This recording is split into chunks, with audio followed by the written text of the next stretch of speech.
नमस्कार दोस्तों, डियर किसान में आपका एक बार फिर स्वागत है, जहां पर बात होती है केवल किसान की।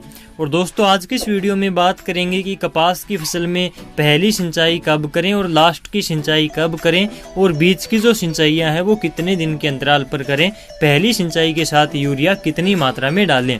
तो आज की इस वीडियो में हम इसी टॉपिक के ऊपर बात करेंगे, इसलिए वीडियो को लास्ट तक अवश्य देखें ताकि आपको जानकारी सही से समझ में आ सके। तो चलिए दोस्तों, वीडियो स्टार्ट करते हैं। आज कुछ नया जान लेते हैं। सबसे पहले बात आती है कि कपास की फसल में पहली सिंचाई कब करें।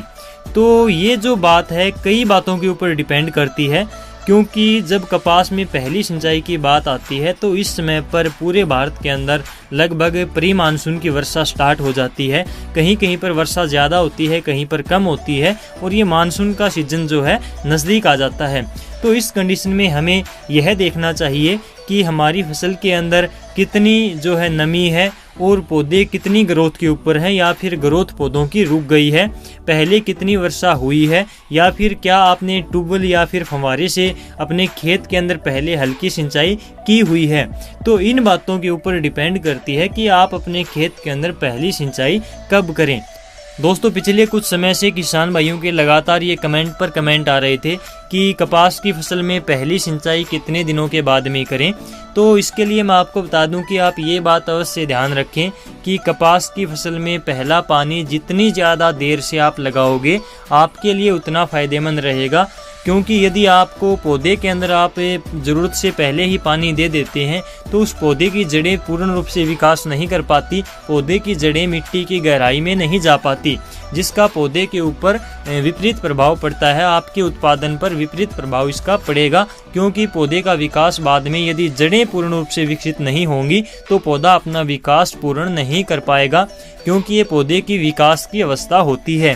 तो इस बात का ध्यान रखें कि पौधे के अंदर जब तक ज़रूरत ना हो, यानी कि जब तक पौधे की ग्रोथ रुक ना जाए, तब तक आप इसके अंदर सिंचाई ना करें। इसके बाद में अगला प्रश्न ये आता है कि जब कपास में पहली सिंचाई करते हैं तो इसके साथ में यूरिया की कितनी मात्रा डालें और कब डालें।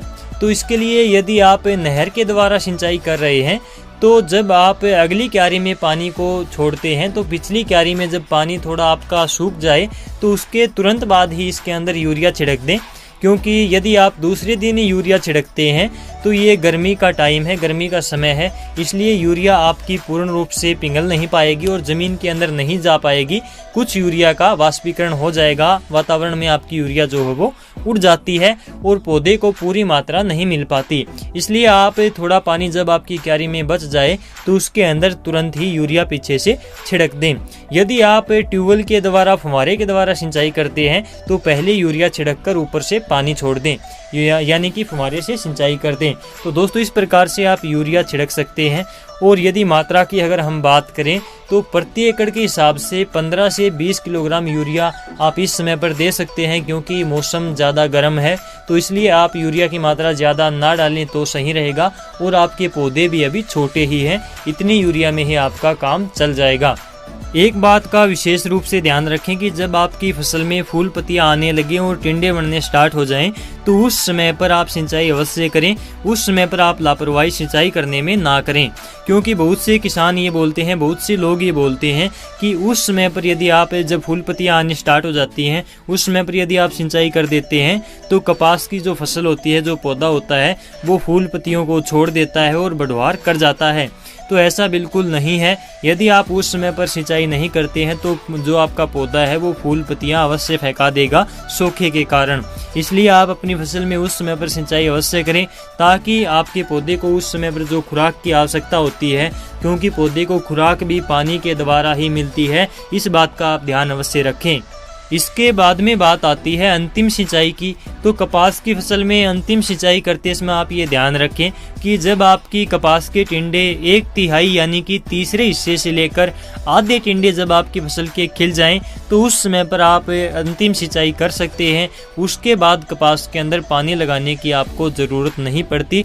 दोस्तों यदि आप इस प्रकार से अपनी कपास की फसल में आवश्यकता अनुसार और मौसम को ध्यान में रखते हुए यदि सिंचाई करते हैं तो आपकी कपास की फसल में ज़्यादा उत्पादन आपको देखने को मिलेगा। दोस्तों वीडियो को लाइक और शेयर अवश्य करें दूसरे किसान भाइयों के साथ, ताकि इस वीडियो से उन्हें भी कुछ ना कुछ फायदा मिल सके।